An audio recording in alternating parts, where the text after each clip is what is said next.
UFC announces Paddy Pimblett versus Justin Gaethje to headline the first numbered event of 2026 with some other interesting matchups underneath. The most important part of this announcement, however, is the fact that the bout will be contested for the interim lightweight title. With Topuria's recent post on social media in which he announced he's not going to fight for the first quarter of the next year due to some personal issues, UFC decided to create another interim belt and guarantee a high-profile matchup for Ilia upon his return. The clash between Paddy and Justin is stylistically intriguing, and should Paddy win, a massive fight with Topuria is finally gonna materialize. Also, guess who got the short end of the stick again? So, obviously you just saw Gaethje versus Paddy Pimblett for the interim title.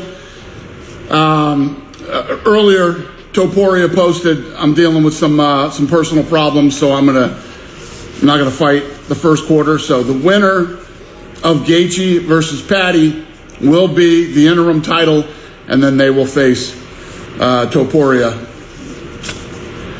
Kayla Harrison and Amanda Nunes for the bantamweight title. That's a badass fight.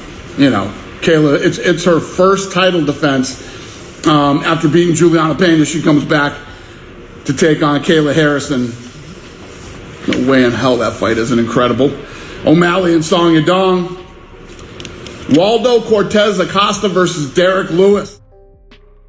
Michael Bisping and Paul Felder discuss Khamzat Chimaev's next title fight, for which we still don't have a date or opponent, and react to his run-in with Ian Garry. The middleweight champion managed to headline variety of posts following the Qatar Fight Night event. He was in the arena to support Arman Tsarukyan in his main event against Dan Hooker. Not liking the overly enthusiastic Ian Garry, who went up to him to tap him on his back for some reason, he shoved him and cursed him out. That incident easily overshadowed what Tsarukyan did to Hooker in the media space, but given the fact that they compete in different weight classes, there's not much that can be built upon the whole thing. Gary's gunning to get the Makhachev fight, which most likely isn't happening anytime soon, and Chimaev's immediate future isn't yet known to us. Paul and Mike also comment on the state of the middleweight division at the top and possible next challengers for Khamzat's title. They were being respectful, everything was going well, and then the security, like the UFC kind of gets between.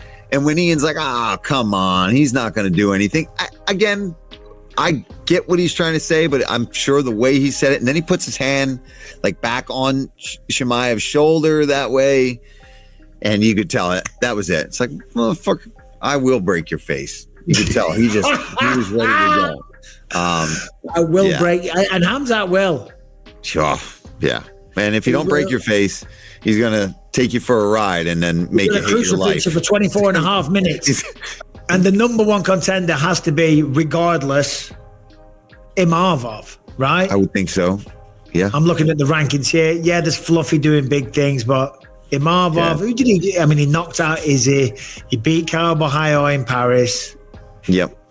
He beat Brendan Allen. Yep. And I think, to be honest, Imavov's probably got one of the guys with the best chance.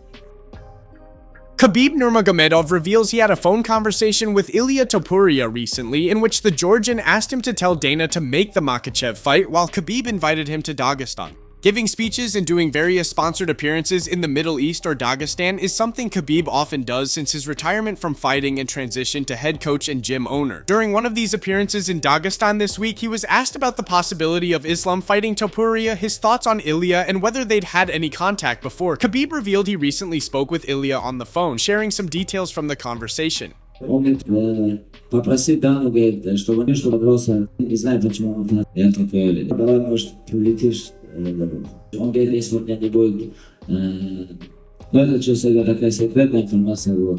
Он мне сказал, что если он не будет, занят, то он прилетит.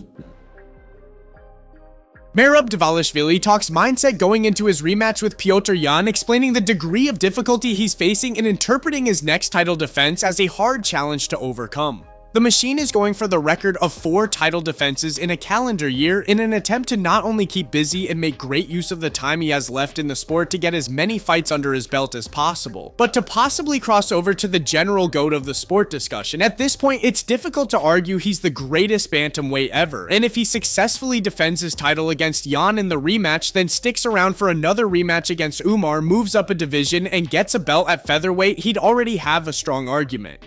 That possibility is still a bit far away, of course, but certainly feasible.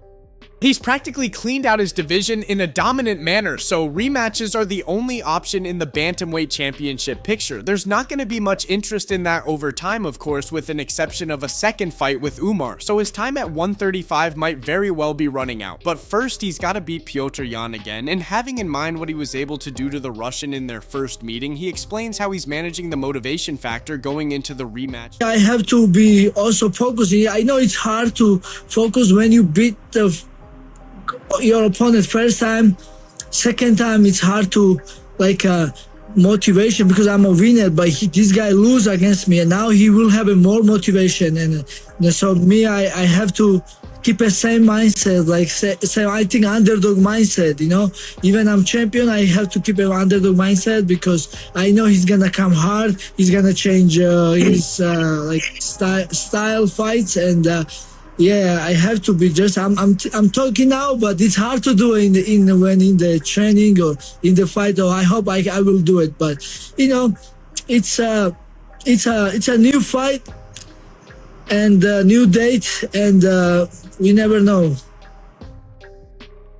Carlos Pratez makes his case for a fight with Islam Makhachev next, though he's open to having another fight in order to guarantee himself a title shot, if the company decides so. His spectacular victory over Leon Edwards in his last Octagon appearance reminded the public why he's currently one of the most popular welterweights on the roster. Riding high on the back of his exceptional knockout power and pretty good cardio, Pratez is now calling for a showdown against the new champion. But the Makhachev fight is a different animal on its own, and it's difficult to imagine someone without a strong grappling base to give Islam real problems. Carlos thinks he's got a good shot though. I don't deserve fight for the belt because I lost to Ian Garry, But Ian Garry also don't deserve it for fight for the belt because after one against me and Belal Muhammad, he lost to Shavkat, And also Morales, not too much people talk about Morales for fight for the belt.